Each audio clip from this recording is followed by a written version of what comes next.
Bismillah ar-Rahman ar-Rahim. Being alive is the most important thing that we have. And everything in the human body is designed to preserve that life. So, who is one man to kill another man? We have our way of working, of people, of human beings working together, that in order to develop a trust, there has to be this basic preservation of the human life and the protection of it.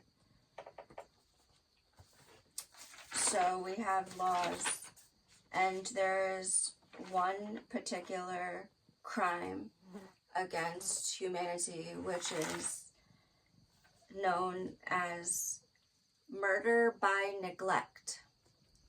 And there's many ways to kill someone, but to be a killer and to murder by neglect is like killer carelessness. And what it means is that you did not do something that you should have done.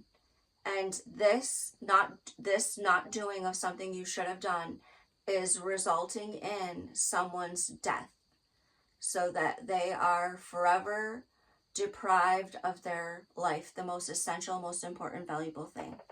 And we've developed something named a jail, a prison, and it was made for the explicit purpose that a human being needed to be held back and confined due to their dangerousness and their capacity for causing destruction, which is the ultimate destruction. As I said, it's the human life, to destroy human life. So that's what the social purpose of something like restraining a human being from society. But this is now growing into this apparatus. Instead of being for the protection and service to the humanity, it's turning into some kind of like security apparatus of aggressive, like, targeting of society, which is what they use it for now, like, policing the traffic and so on, and all of these their attacks on drugs. So for the human being to decide to use drugs, it's an individual choice, and it's a chemical, and there is a million chemicals in this world. And now these jail systems are diverted from their original purpose, and they're turned into security apparatuses for the perversions of men who want to deprive life from other people. So the jail itself is a deprivation of life. It's where one man deprives the life of another man, and it's being now used for purposes that are beyond our recognition of its original intent. So there's something named murder by neglect, and it's it's congruent that it's not recognized. It was hard to recognize at first, but there are instances that can help you to comprehend that there is a social need for this criminalization of this neglect that's causing the death of other people. It's neglect. It's failing to do something that you should do, and it's causing other people's death. It's depriving life. It's a sacred. Life is sacred to our social interactions. So it's obviously, it could not help but be criminalized, and so there is events that happen, and these events are going to basically socially force this or show the demand, show the need. So For example, there is the killing of a large number of people in a plane crash, but the plane crash is not an accident. There is someone who works for the airplane. He puts he covers up a part of the engine that's needed for the flying. And when this person does this thing that is going to sabotage it, it doesn't matter how smart the guy is. He's doing something that he knows he shouldn't have done.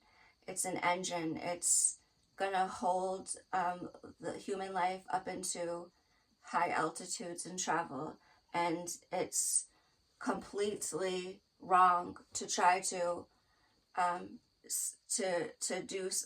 do anything to that engine when you know that if you're not a mechanic, or you're messing with something that's beyond what you should be messing with. And that is killing. The guy who covered up the part of the engine and now everyone's dead, this guy, he murdered them. He murdered them by his carelessness, his neglect of obviously his education, because it's unqualified. So here is another example of murder by neglect. The people who were saying that they were going to help this person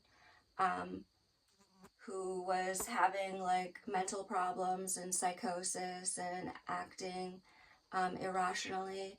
So all of these doctors said, we're going to help you.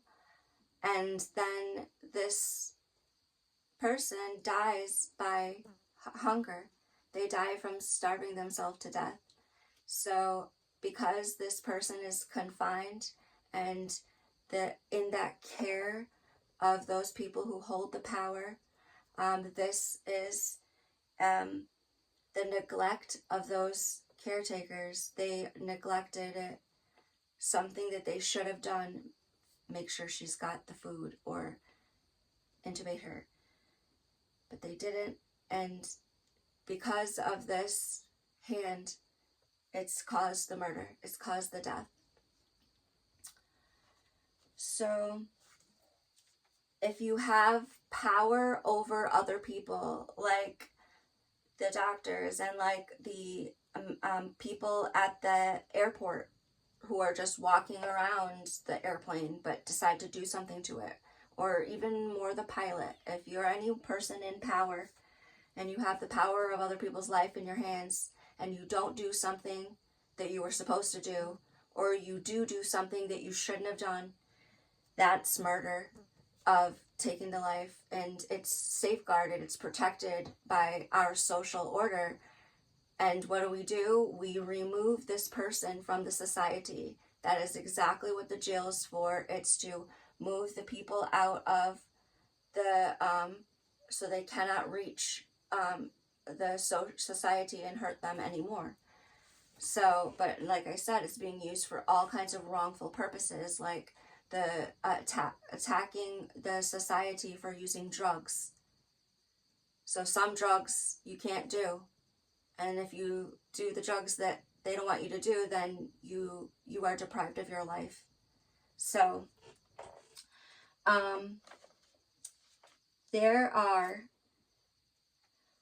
weapons of mass destruction, and there is an extent of responsibility and knowingness.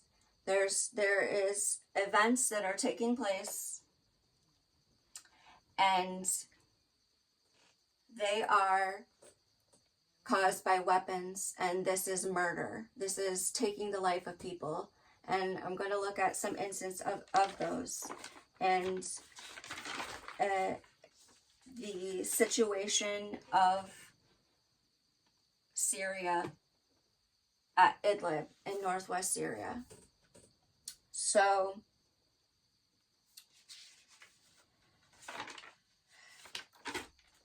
there is a country here in Syria where they decide, the governments involved are deciding that they are going to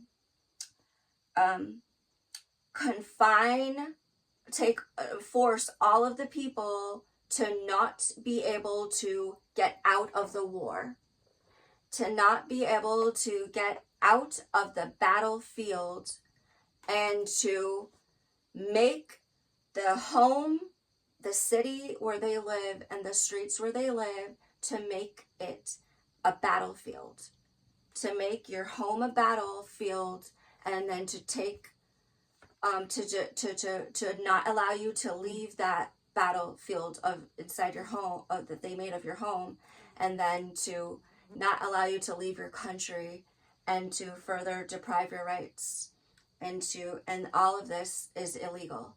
If you actually follow the law, this is how do you say, it's fraudulent policies. So the people of Syria are being colluded against, and it was in the most vivid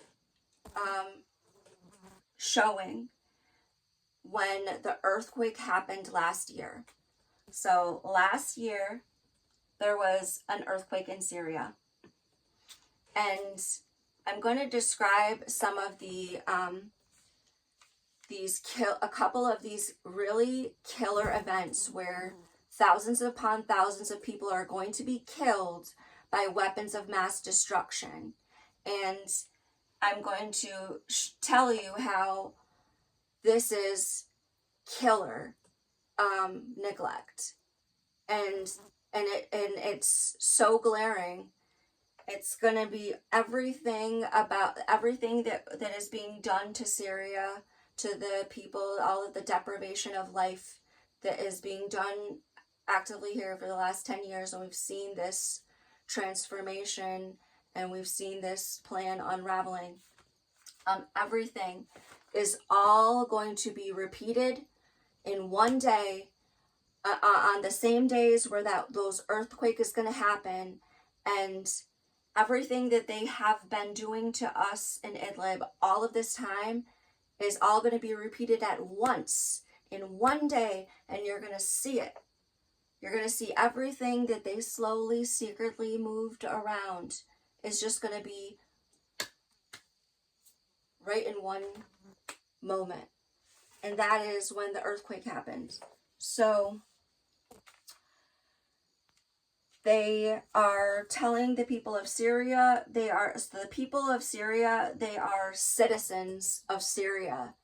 And they're being told that as a Syrian citizen, I am not given the human right to travel outside my country. So their ability to travel the world has been stripped from them, and along with many other rights. So there's no airport that's accessible to the people of Syria who fled from a dictator. And there are about 7 million in this area. So they don't have access to an airport, and they're not given the right to travel or cross the border. They're not allowed to cross the border. And in the past, when they have tried to cross the border, like if large groups of people all ran to the border and tried to escape a bombardment, that they would be killed by the Al Jolani army on the Syrian side of the border. So there is forces at work in Syria that stand inside of the border in Syria, inside our home with us, and they will kill us if we try to escape. They are prison guards. They would just fire into a crowd of people and just kill people, which they did and just kill anyone in the crowd, which they did at the Bab el Hawa massacre. So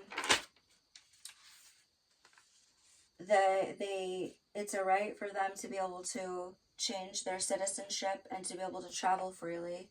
And this concept of deprivation of life, which is murder, and which is exactly what they're doing when they stop you at the borders, when they stop trade, and when they tell you can't travel. It's deprivation of life. And to make a war at your home and your city, and then to tell you that you're not allowed to escape this battlefield, it's vicious murder.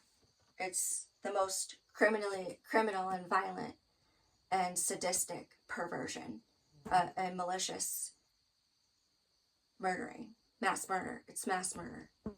So these all culminate in the last year. I'm going to just try to point out a number of instances. And there is one more element that I wanted to add to it, and that is that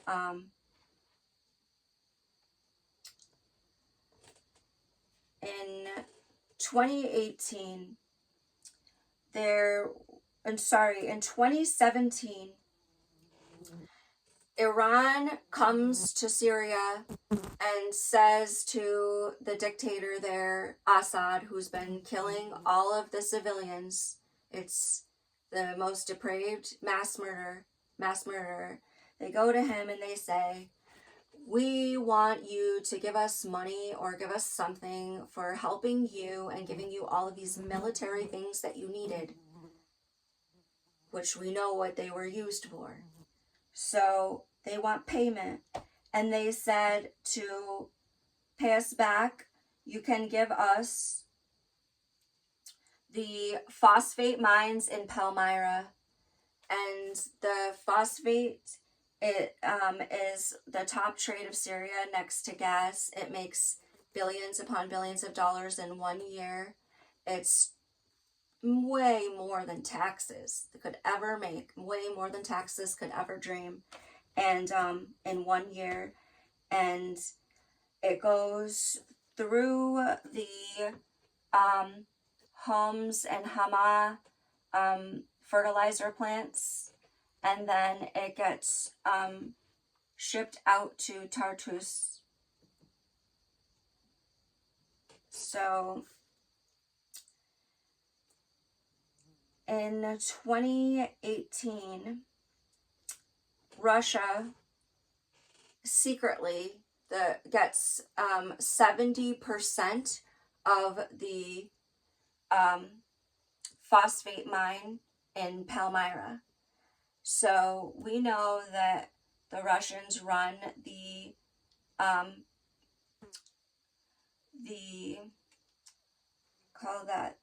fertilizer plant in Homs and Hama, and they control Tartus. So now that they have the 70% of Palmyra, Russia controls from Palmyra the entire billions upon $1 billion trade into Homs and Hama and straight out to Tartus.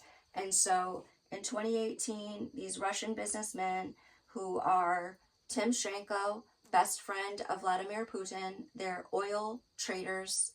They control the gas of Russia, like Gazprom. And this guy is going to work out something with his friend Prigozhin. And Prigozhin is the leader of the Wagner Group. And the Wagner Group is a army, and his job is to go to a foreign country, he's a Russian, and to take control over the natural resources there on behalf of Russia. And because he is doing this, he is going to be getting the money from it. So the money that's made here, so that's the deal. Prigozhin goes with the Wagner Group, and Prigozhin gets the money. And this is the mode of operations. This is how they operate. So when you see that the men in the army of Syria who said, I will not kill the people of my city, and I will not harm them and be sadistic and perverted about it. I will take my family in the night and run from this evil dictator. They're defectors. They defected from the army. They were holding the weapons and they were told to use the power, and they said, I am not a negligent homicider. And they said, no, I'm not doing it. And they ran. And there's millions upon millions of them. There's like 3/4 of the country of Syria has disavowed. 75% of Syria has said no to the dictator. So they have run up to the north and they have left the country and fled to Europe. So the defectors are the revolution, and this was usurped, as I've spoken about in past videos. This power was, the power of the revolution was, how do you say, it was taken control of by this group, the Nusra Front, which is Jolani's army, Tahrir al-Sham, and with some not so helpful help from Baghdadi. So in the situation of Idlib, Jolani is Prigozhin. It's the Wagner is Prigozhin's army, and Tahrir al-Sham, it's Jolani's army. And he is the businessman, Jolani, and this, what he has come to Idlib for is his payment, is his cut. And so now Jolani is going to be getting all of his money and all of his payments for all of the work that he did, that he's been doing. He'll be rewarded beyond your imagination. Billions of dollars in phosphate. $1 billion. And it's going to be for him because he did it. And you are in Idlib and you are being deprived of life, and you're looking at this government here, and this government is got this army named Jolani's army, and you're telling him that to go, and he's not gonna go. He's not going because he thinks this is his property that he worked for. He thinks he worked for this property, and it's like, this is his as his reward for all of his efforts. So Jolani is not going to leave Idlib unless he marches out for a new conquest, because the phosphate mines and this money, it's for him. And he's not sharing it, and he's not going to want those borders opened, because it would mean that he would the property that he has is not his, because it's been illegally seized, because natural resources are the property of the society. So in 2019, after Russia has acquired everything, the phosphate industry made Syria number 5 in the world, next to Greece, Lebanon, India, Russia, and Romania, which is in the Mediterranean as well. So this area here is known for its phosphate. And Russia is 2017, 2018, taking control of all of the phosphate industry down right straight out to the ocean. And in 2019, furthermore, Russia is going to get gas and oil fields offshore from Syria. So there is a number of gas and oil blocks under the ocean, and because in the last 20 years there is a new technology that is allowing men to get oil and gas where they never got it before, from deep, deep down, 20,000 leagues under the sea, where the pressure is so tight, and if you're in a submarine, the submarine would blow from the pressure, like you would be crushed like Titanic, or like the other crazy submarine that tried to visit him. So now they're getting gas from down there, and they are developing these blocks in 2019. So now in the last year was 2013, and in the start of 2013 there was a major event.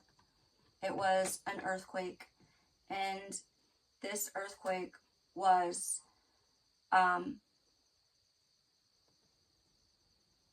down under the ground, maybe 20 kilometers down under the ground.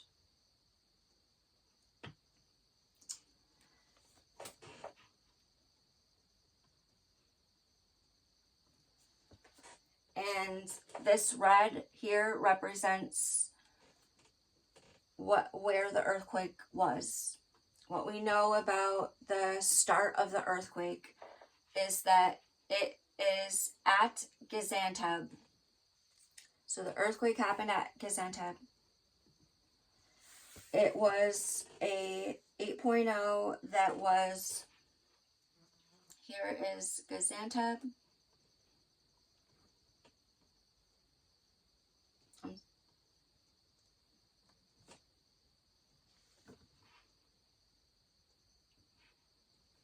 And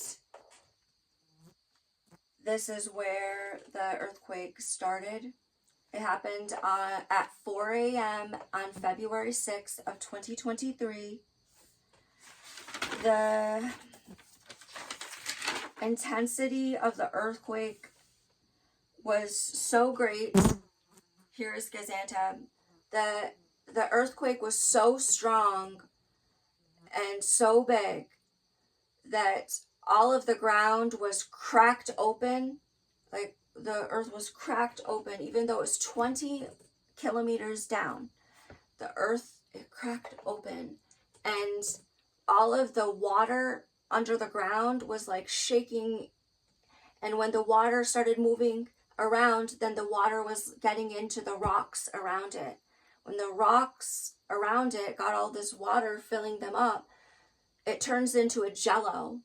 And then all of the homes on it were becoming, like, sinking down into the ground. Like, the house would be, the foundation would move, and then the house would be thrown off of it. A Mercalli intensity 12 earthquake can take something on the ground and throw it directly up into the air. Throw it. And this is going to be 20 kilometers long, 20 kilometers wide, and 200 kilometers long.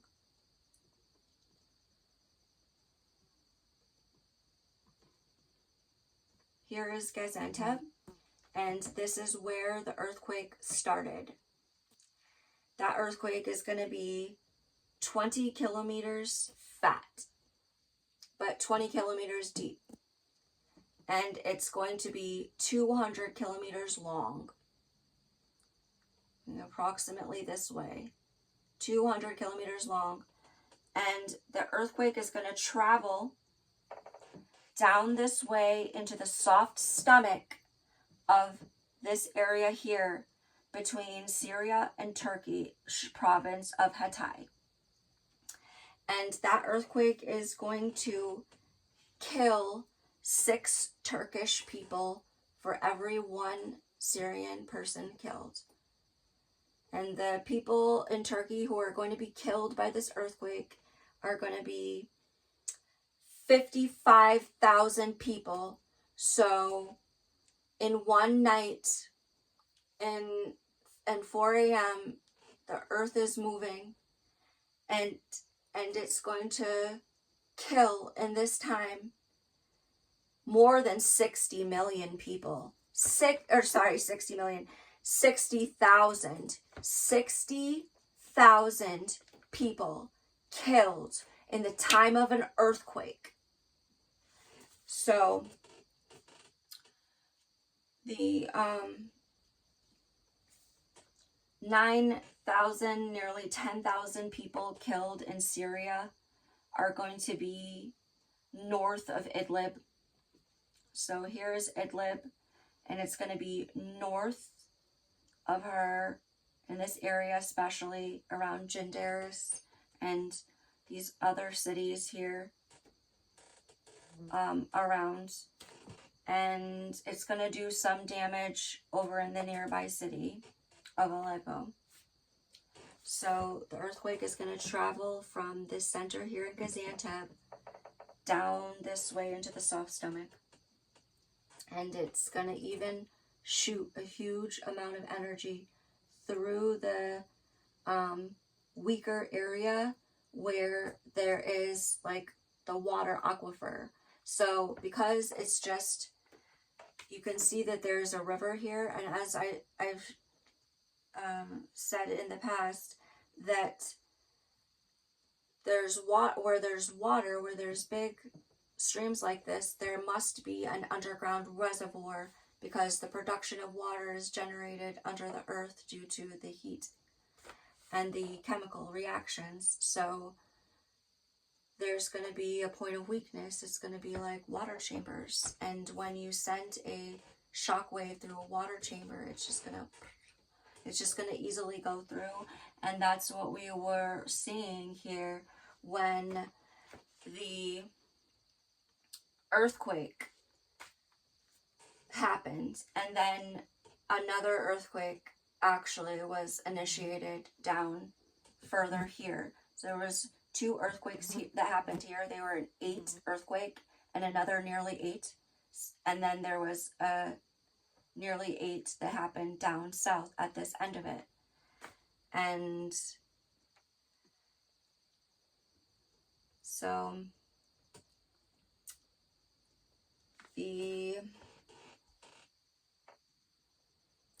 the earthquakes are going to kill everybody within a moment, within a bit in their sleep, and it's going to be just such a tremendous amount of people. And it is negligence and murder when a government does not tell you that something like this could happen, and does not and knows that it could happen, and doesn't try to put things in place, and that there's clearly people that need help or they will die, and that the government does not try to do everything in its power or use its power, because it has a lot of power, and it's got all this power, and it's not using that power to save the life, when it's not doing something that it should do. And they're murderers, and it's mass murder, and all of these people were killed. 60,000 people in one day were killed here. So the earthquake events were just one of the most hideous. It's a WMD. It's a weapon of mass destruction. These are not tectonic plates.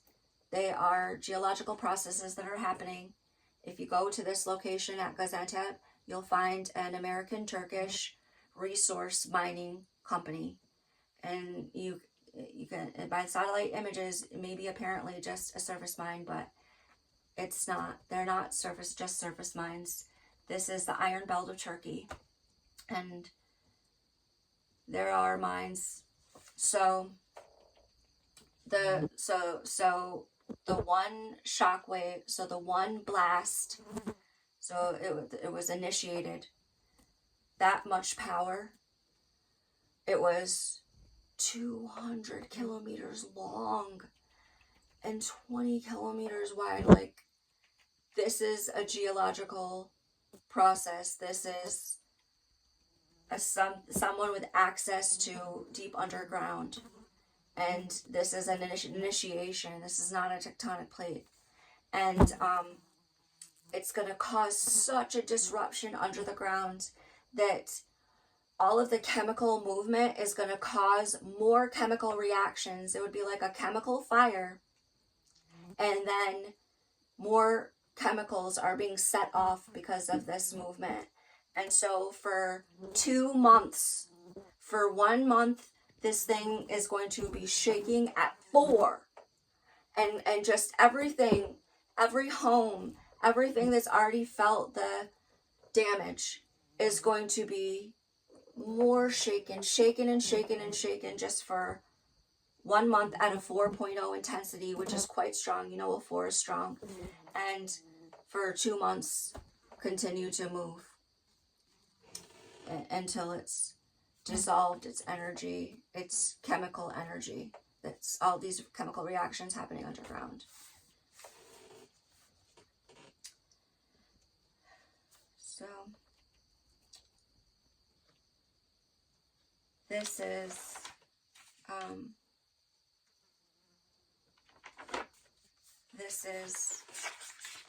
causing the death of people when you have power but you don't care, and people are being harmed because you have power, you have the power that you didn't do something that you were supposed to do. And or that you were supposed to that you were not supposed to do something. You are not supposed to take away the rights of the people of Syria, but make their homes your battleground and imprison them there. And you stopped the supplies from getting in through the border. It's Turkish roads. There's no Assad up there. And it was negligent. It was murder by neglect with full knowingness. And these weapons of mass destruction, all of the weapons of mass destruction, they are machines. And machines, which are weapons of mass destruction, need fuels. They need chemicals to run. And that's what we know. So there is so much murder by neglect that humanity is not this. This is not humanity. This is not. And so if you're going to continue to be an accomplice to neglect, to murderous neglect, if you continue to be an accomplice, you will disintegrate the trust in society and continue to create, push forward these operations where humanity is disappearing, and that means you. So in the end, it is going to come down to you, your life, your humanity, all of this. It's all coming right for you. You individually and personally will be deprived of life for it. And so these are accumulative efforts, accumulative works. I'm going to mention 2 other disasters in here as case examples, because there is truly just the people that are using these weapons of mass destruction, they're going hog wild right now. They're just they're completely perverted, completely sadistic. They're shabiha, and they're rampant. So the amount of things that they're doing, I mean, every day that they wake up, every day that they're alive, every day that they're free, they're doing it and doing it and doing it. So let's look at some of the the biggest and most terrible examples. What were next? Last year, a couple months later, there was on September 8th of 2023, 3,000 people are going to be killed by another earthquake in Morocco. And the earthquake is going to be under the mountains of Marrakesh, like as if mountains, the pillar of strength, could be shooken. And when they shake, they're going to kill 3,000 people. And if you know the mountain of Marrakesh, there is this, basically all of the money that Morocco makes off of gas, it's right there at the foot of the mountain. It's in the in the valley on the fertile side where all the water is, and the land is flat and softened. This is where all the people are. This is where the port is. This is where we're drilling, and this is where the people were killed, and by the earthquake. And now there's more open land. That's no humanity there, so that makes it better for gas drilling. And then a couple of days later, on September 11th, 15,000 people are going to be killed in an instant when a flood is going to wash down into a city. So that was the Derna Dam.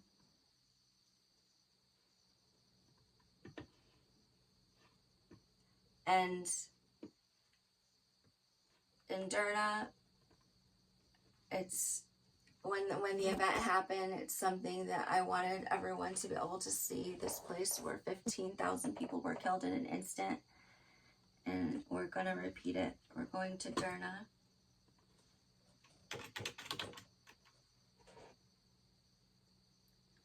And this was absolutely a weapon of mass destruction, caused this killing of 15,000 people.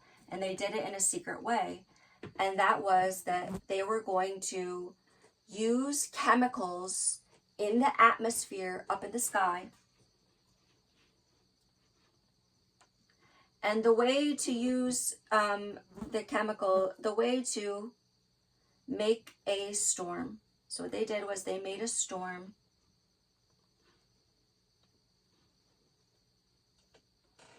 So they're going to make a storm. So what they're going to do is they're going to take these bombs up into airplanes, and they're going to explode all these bombs, like poof, poof, poof, poof. But the bombs are going to have chemicals inside of them. And then they've got all of this chemicals just floating in the air like a cloud of smoke. And then they're going to trigger it by igniting it. They're going to ignite it. And when they ignite the chemicals are going to go poof, and it's just going to just float through like chemical reaction. Like the ignition is going to set the chemical chain, and then they're going to use, apparently, I don't exactly know, they use lasers to steer these things. So you see it on the weather radar. And so you're using weapons of mass destruction, and we saw you, we caught you, you're on the weather radar, and anyone with half a brain knows it. And that is criminal negligence. So there's lasers. They are steering these storms. And the storm's name is Storm Daniel, and it comes through, it stays over in Greece, slowly gaining up momentum, being just damaging Greece, and then it slides over to the other side of the Great Mediterranean, which many people have lost their lives trying to cross the Mediterranean. But the storm, it just slides over through onto the shore of Libya, and it's gonna hit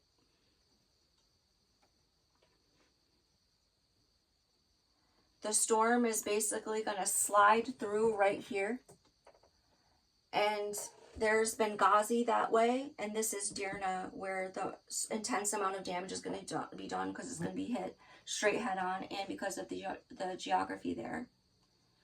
And then the storm is going to travel this way.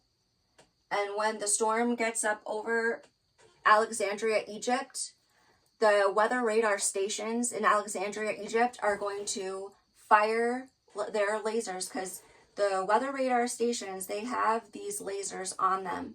And when they use the lasers for testing purposes, it'll send out radar beams into different directions. And this is like a instrument of measurement, so they can do scientific things that nobody knows about. And but really, what happens is that the storm is going to come over the weather radar station in Alexandria, Egypt, and Al-Sisi is going to give the orders to tear that MFer down, tear it apart, and you're going to see the storm come up over Alexandria, like just shredded. When you hit Alexandria, will shred you, and he shredded it.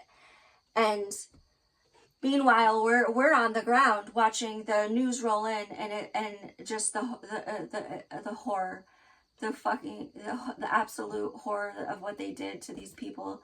15,000 people killed in one instant, and so it's gonna wash right up this. The water's gonna start rolling in. The water's going to roll over all of the city and start flooding all of these people. They're not going to understand or know. It's going to be early in the morning. And then the water's going to get really high up here near the dam. And then the dam is going to be holding up this water. It's going to get very, very high. So